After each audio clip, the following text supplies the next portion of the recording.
Tá, então aqui a gente começou a falar de limite, comentei com vocês, né, alguns exemplos de sequências numéricas, que a gente vai tentando descobrir as regras, né, as ordens, o que os termos seguintes, né? E a gente percebe que em alguns casos essa sequência vai caminhando e tendendo a um valor máximo ou um valor mínimo, enfim, né? Em outros casos não. Então a gente diz que uma sequência pode ser limitada ou não. Beleza. Aí discutimos o limite das funções, tal. Ampliamos a ideia de limite, né, para limite de funções. Então você pega uma função e vai estudando, né? Normalmente a gente estuda, a gente quer saber o que acontece com a função quando o valor de x é muito pequeno ou muito grande, né? Pode ser negativo ou positivo, aí vai depender do caso, né? Embora a gente trabalhe aqui nessa, vamos dizer, nessa conversa, nessa explicação mais geral do limite em cálculo, a gente e das funções, que a gente fale muito de negativo e positivo, mas na real, muitas vezes, o que interessa para vocês em aplicação prática são funções que têm, cuja variável só vai assumir valor positivo, né? Então, você está querendo estudar, por exemplo, o tempo gasto para uma determinada situação, para uma determinada operação, tempo gasto numa obra. E aí você pode tentar modelar isso. É claro que você não vai usar valor negativo, né? Você vai usar valor positivo. Extensão máxima, né, de um caminho, de um terreno, de uma curva, enfim. Aí você vai lidar com valores absolutos. Então, vai de 0 até um certo tanto, né? Muito bem. Então, a gente começa aqui a ver a notação de limite, né? Limite, põe a função ali na frente, e aqui embaixo, x tendendo a infinito, menos infinito, 3, 5, pode ser um número aí, né? Muito bem. O que acontece quando a função vai assumindo valores muito altos? Aqui é só uma apresentação mais geral. Eu estou colocando os gráficos correspondentes. Deixa eu lembrar. Tá. Beleza. Essa outra função que a gente está vendo é uma função... se alguém quiser falar, pode falar, tá? Se a gente quiser comentar, perguntar, fiquem à vontade, por favor. Aqui nós temos uma função que é uma parábola, né?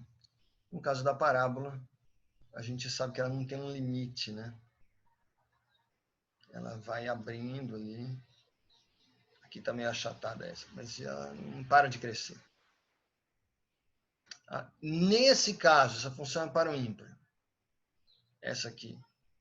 Bom, dá a entender que ela é simétrica aqui, então é uma função par, né? Simétrica em relação ao eixo Y. Beleza.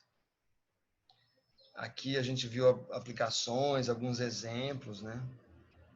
Outro exemplo. Limites. Quando a gente tem uma situação mais intuitiva, mais empírica, vamos dizer assim. Quando você tem uma função, deixa eu subir essa função aqui, por exemplo, e aí você 3x mais 2 dividido por x menos 1. E aí você quer saber o que acontece quando ela vai para infinito. Quando o x vai caminhando para infinito. E você vê que ela não sobe infinitamente. Ela vai parando de subir. Então, quando você aumenta o valor de x, isso vai tendendo a 3, né? Na real, a gente sabe agora como fazer o cálculo desse limite, o limite dessa função. Como é que a gente poderia fazer quando a gente quer ver o que acontece com essa função quando ela vai, quando x vai para infinito? Ou seja, o limite no infinito. A gente simplesmente divide, no caso é um quociente, vai dividir todos os termos pela potência maior de x, né? Então, vou dividir 3x por x, o 2 por x, o x por x, menos 1 por x. E aí vou usando regras básicas, né? 1 dividido por x, quando o x vai para infinito, aquilo some. E a gente chega no 3. Vocês querem, eu podia tentar resolver isso aqui Não sei se vocês acham legal. Podia fazer um desse aqui, é fácil, mas acho que fica como revisão, né? Acho que cabe. Então eu vou fazer essa conta aqui. É legal porque essa a gente já sabe quanto é que tem que dar, né? Então eu venho aqui e vou escrever cada termo dividido por x,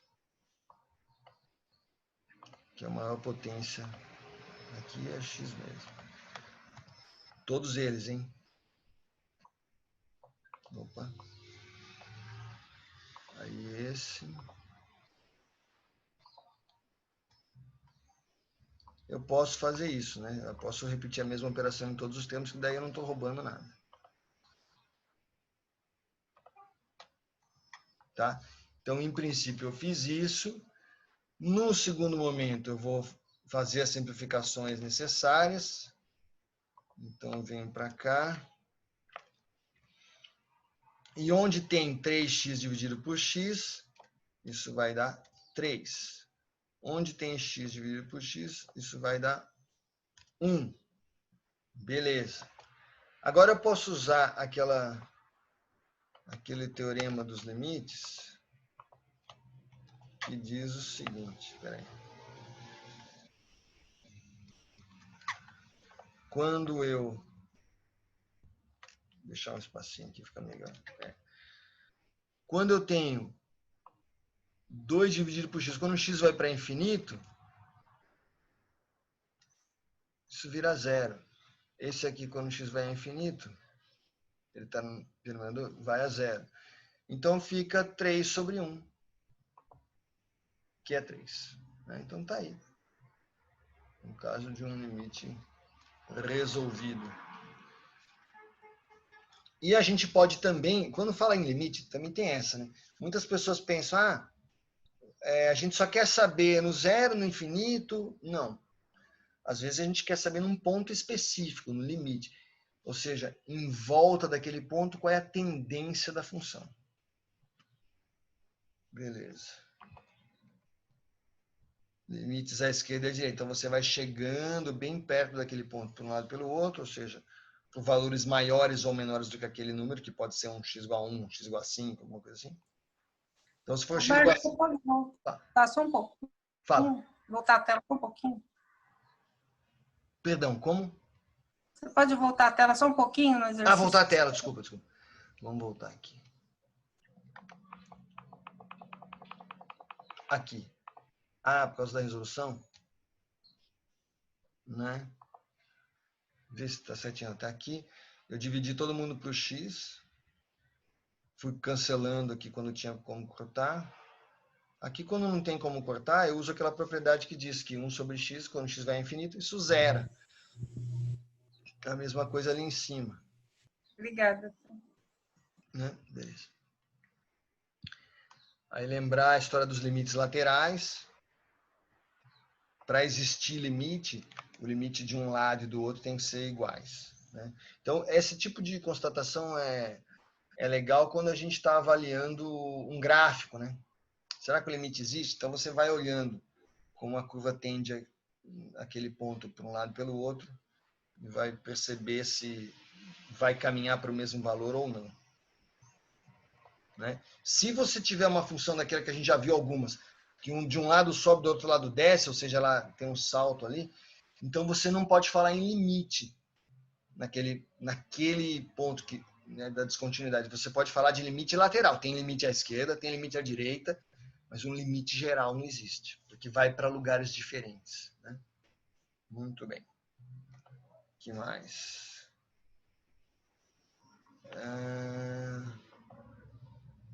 Aqui são casos em que a gente foi fazendo intuitivamente, foi fazendo empiricamente, né? Substituindo valores, né?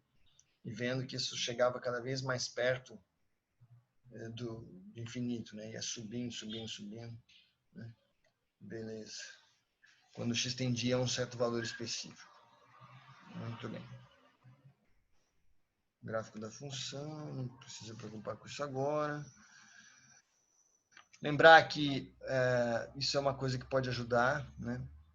Que eu vou falar agora, que é sempre que você tem uma função, entre aspas, bem comportada, o que seria isso? Uma reta ou uma função do tipo polinômio. Qualquer função do tipo polinômio. As funções, tanto a reta como os polinômios em geral, são funções contínuas em toda a extensão, para qualquer número real. Então, x ao cubo mais x quadrado mais 3, né? É um polinômio, legal. Então, quando você tem funções desse tipo, o limite dessa função para qualquer ponto é encontrado do jeito mais fácil do mundo. Simplesmente você substitui o valor x tendendo a 3. Você substitui x igual a 3 e faz a conta. E aquela função, como ela é contínua, ela vai dar certinho um valor. Né? Então, a gente tem alguns casos aí. Isso aqui não precisa fazer exemplo, que é muito fácil mesmo. A gente está vendo aqui. Deixa eu ver o que mais. Aqui é definição formal, né? Como se define limite.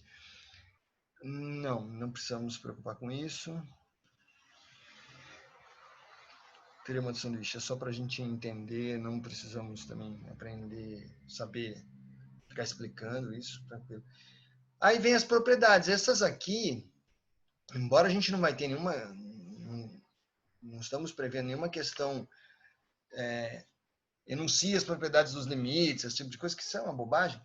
Na verdade, é mais para a gente utilizar essas propriedades para resolver exercícios, né? Então, sempre que você precisar, você vem para cá, olha e aplica, né?